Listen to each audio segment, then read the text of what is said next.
j'espère que vous excuserez ce message que je vous laisse, mais vraiment je ne savais pas faire autrement. Je suis toujours en chemise de nuit, je suis dans une douche, je n'ai pas encore pris ma douche, enfin je me suis même pas maquillée, enfin je me suis surtout pas démaquillée de la veille. Oui c'est pas bien, je sais bien que c'est pas bien, mais, enfin bref.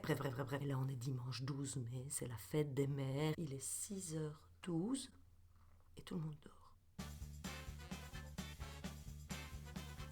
Personne ne m'a réveillée, enfin je veux dire Mathilde n'est pas encore debout, Non mais c'est le manque de sommeil qui fait ça. C'est chaque année que cette fête des mères là. Je finis par me stresser. Tu sais, je finis par me dire mon Dieu, mais enfin qu'est-ce qui va me tomber dessus? Est-ce que Mathilde va me réveiller 5 fois sur la nuit? Est-ce qu'elle va me péter le tibia en me souhaitant ma fête des mères le matin? Je ne sais même pas si je vais vous envoyer ce message. Je suis en train de l'enregistrer, comme si je vous parlais, moi je vous entends parler dans ma tête, mais à un moment donné je me dis que vous allez me prendre pour une...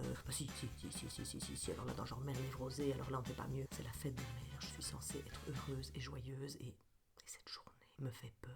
En plus, il y a un drôle de truc. Mathilde, d'habitude, elle me parle évidemment de ce qu'elle fait à l'école, etc. Donc elle est toute excitée. Elle est rentrée vendredi de l'école et il n'y avait rien. Rien. J'ai même ouvert son sac, il n'y avait rien dedans. Et donc à un moment donné, j'ai dit: vous avez fait quoi cette semaine? Vous avez préparé la fête des mamans? Non, il y a madame qui a décidé que cette année-ci, on fait plus rien. Comment ça, on ne fait plus rien? Oui, parce que c'est toujours compliqué et que les mamans, après, elles sont pas toujours contentes de leurs cadeaux. Je dis: mais c'est pas vrai. Je dis: moi j'adore tes cadeaux. Oui, mais tu mets jamais mon collier de pâtes. Bah, c'est bien la preuve qu'il faut plus rien faire. Ah, mais non, ma puce. Oui, bien sûr, c'est vrai que maman ne met pas ton collier de pâtes tous les jours. Pas parce que déjà, il déteint sur le cou de maman, chérie. C'est-à-dire qu'en fait, la peinture que madame de l'année dernière a utilisée fait des taches rouges sur le... Mais il est magnifique. Je vais le mettre. Et il est où?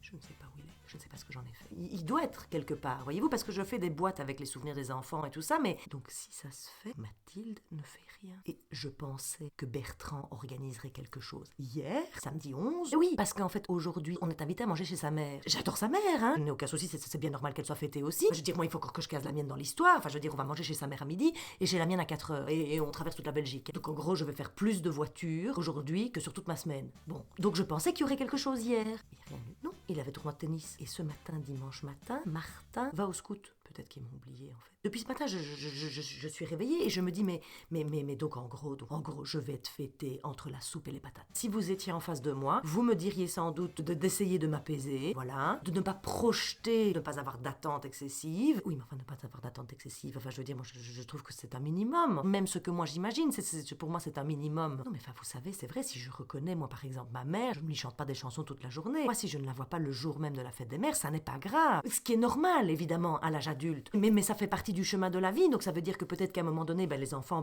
ce sera un truc corvée, quoi. On fait chier, il y a le cadeau pour maman, il faut penser au cadeau pour maman. Oh, il faut encore appeler maman, oh là là. Enfin, tout ça me ramène à quelque chose de fondamental qui est de me dire, mais j'ai fait mes enfants pour moi, oui, en fait pour moi, et maintenant qu'ils grandissent, c'est formidable, qu'ils prennent leur indépendance, tout ça, qu'ils soient, enfin je veux dire, bon finalement, qu'est-ce qu'on est? On les accompagne, c'est ça que vous me diriez, qu'on les accompagne sur leur chemin, oui c'est ça, mais essaye de comprendre le principe, voilà le principe de porter un enfant, de pousser pour sortir un enfant, de le garder contre soi, de l'accompagner, tout ça pour qu'à un moment donné, je me retrouve à la fête des mères autour de 6h du matin, en train de cogiter sur le fait que je n'existe sans doute pas assez pour eux, enfin je veux dire, voilà, si Mathilde n'a rien fait, je veux dire, bon, les enfants, ils n'auront peut-être rien prévu. Bertrand a l'air de s'en foutre. Mais je ne suis pas sa mère en même temps, donc c'est tout à fait normal que Bertrand s'en foute, voyez-vous,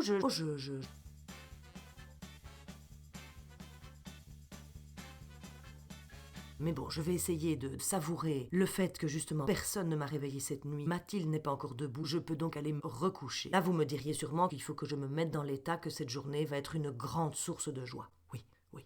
C'est moi qui ai acheté le cadeau pour la mère de Bertrand, c'est un super cadeau. Parce que moi, aux autres mamans, je fais des super cadeaux, évidemment. Mais la maman de Bertrand ne pense pas à aider Bertrand à m'acheter un cadeau. Mais en même temps, il ne doit pas m'acheter de cadeau, puisque je ne suis pas sa mère. Mais en même temps, Bertrand, au niveau de ses idées pour les enfants...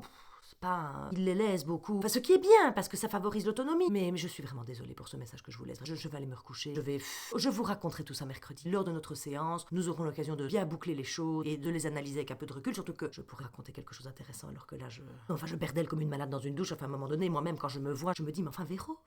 Si jamais vous voyez ce message, je vous souhaite une très bonne fête des mamans. Voilà, profitez-en et profitez de toutes ces joies et de tout cet amour qui va vous tomber dessus aujourd'hui. Retrouvez l'intégralité de l'épisode sur ma chaîne YouTube. C'est plus long et en plus, on peut s'abonner.